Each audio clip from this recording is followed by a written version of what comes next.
Welcome to FilmRiot Mondays, and instead of saying something stupid and pointless here, I'm going to remind you that this Friday is the deadline for the next Monday challenge. You have till this Friday at 12 p.m. CST, so if you're finishing it up, hurry that up because you only have a few days left. That is your reminder. Now questions.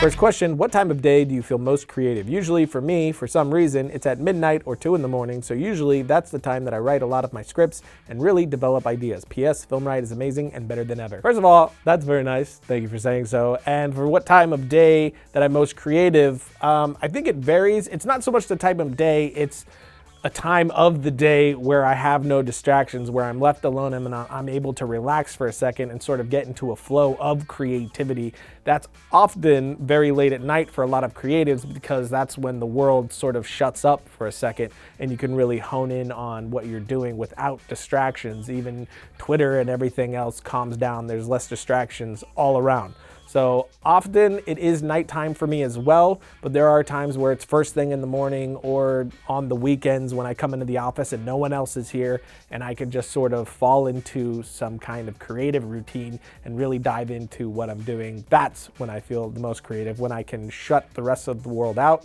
and just exist in the thing that I'm trying to create. What is your view on how to direct actors? Do you tell them exactly what you want? Do you give them some tips in space, or do you barely influence their performances? My approach is to collaborate with them as much as possible. You're hiring them to paint this character that's been created with their brush, not yours. And as long as you're on the same trajectory, that is great because you've hired this person to become this character and they're bringing a little bit of themselves to it, not you, but them. So you're making sure that they're still on the right path, but you're allowing them to create it how they need to create it. Because sometimes even a line's not gonna sound quite right from a certain type of person. But if they adjust the line and it still has the same meaning, but it's working now, it's ringing true now because they've adjusted it to more of how they say things, that could be a great thing. So you have to stay flexible in that way. As far as how I talk to an actor and give them direction, that varies from actor to actor. Every actor is different and you have to adjust your process, at least I do, with each actor. Some that means giving them exactly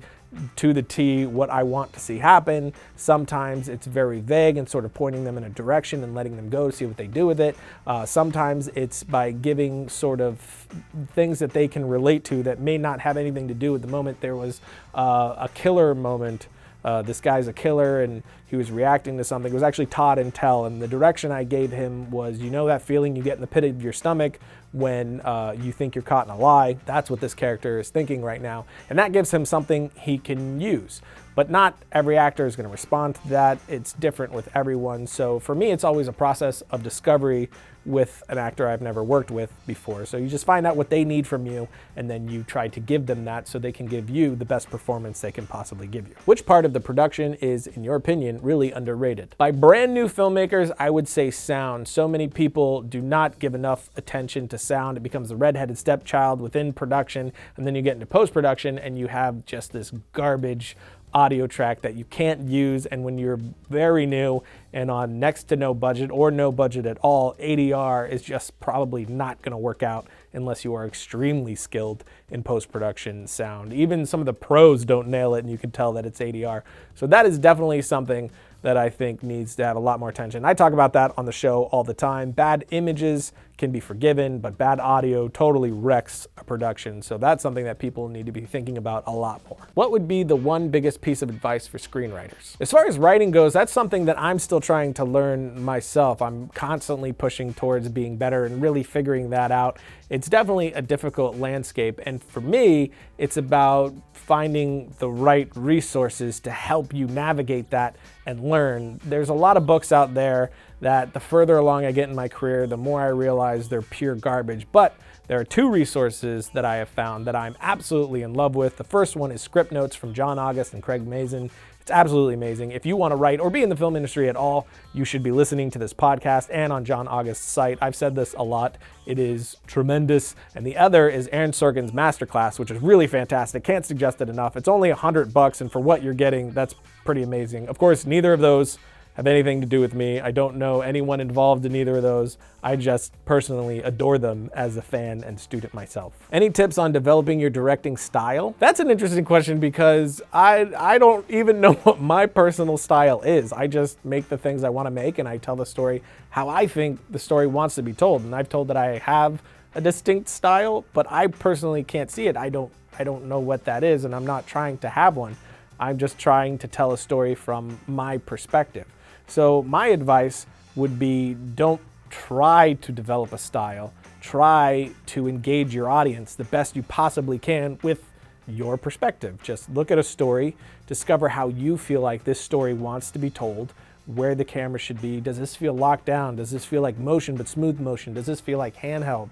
That's your perspective, how you're seeing that moment, how it feels to you, and how you want to translate it to an audience. I'd be like, that's your perspective, because that story is telling itself to you in that way. It's resonating in that way to you, and now you can then turn that into an actual existing piece of entertainment or art that can be conveyed to an audience how you personally saw this thing that you read. So that's what I would pursue. Don't put a ton of attention on thinking about style. Put your attention on, what does this story mean to me? How does it want to be told? And then just following that. How do you balance business with the creative process? It is so difficult because they're so very different. And the only way that I've been able to balance it at all is when I'm producing and doing the business side of our company. That's what I'm doing. I'm not really doing the creative side. I've turned on that side of my brain and I'm focusing on that. And when I'm doing creative, I shut off that side of it and I focus purely on the creative. And of course I have Tim, who helps me with the business tremendously, so he handles a lot of that. So when I really need to dive in and focus on the creative, Tim handles all that and he shields me from that stuff so I can really just focus in on being creative. And usually, like, we have the production that just passed. When it's coming up, when it's getting very close and I need to purely focus on how we're gonna make this thing creatively, once we get close enough, I stop being a producer and I leave that all to Tim, and I focus purely on that. So for me, it's just wearing one hat at a time. Even though you do have to wear multiple, it's just switching them instead of wearing them at the exact same time. Will you guys ever make losses too? No. Last question, what is your process for data storage and backup? I have a really good friend who is the technical director for a hospital, Wayne Phillips, who is an amazing dude, has helped us out on a ton of our shoots, and he's just a tech genius. And he came in and set up a server for us, so we have a bunch of hard drives in there, and that kind of pipes through a network to all of our computers, so we're all on the same system. And then for backup, we're backing them up to these drives and then storing them off-site. And I'm looking into more of a cloud storage type thing, like with Amazon or something like that. So it's not something that we're maintaining. It's off under the cloud. It's out of here, so if, God forbid, there was a fire or a flood or whatever, we had it elsewhere to protect it. That's what we're looking to do. It's a work in progress. It's been something that I've been trying to figure out for years, but Wayne's helping us out with that, and we're finally seeing progress. And it's definitely something that once we have it locked down, we will absolutely do an episode on it, because for me, coming up in the industry, it's just been one of the most confusing things, especially with how much data we're constantly piping through. If you're a budding filmmaker, entrepreneur, innovatordomain.com is the place to go when the next idea hits you directly in the face. I know you've heard me say that the list of available domain extensions is growing, but you now have the opportunity to name your site and build your brands in ways that was never before possible. You can choose from a growing list of 400 plus domain name extensions like .com, .org, .design, and .club. And to give you some love, they're giving you 25% off their already affordable prices when you get domain names, email, and web hosting. Just use that coupon code FilmRiot at checkout. And when you think domain names, think domain.com. So that's it for today, which means it's time for my suggestion of the week. And this is one that I'm shocked that I've never suggested before. It's Steven Spielberg's short film, Amblin, which got him a lot of his gigs and what he named the production company off of. Of course, you can find that right here. It's a great short film, 20-something minutes, and it's friggin' Steven Spielberg. So there you go. And until next week, don't forget to write, shoot, edit, repeat.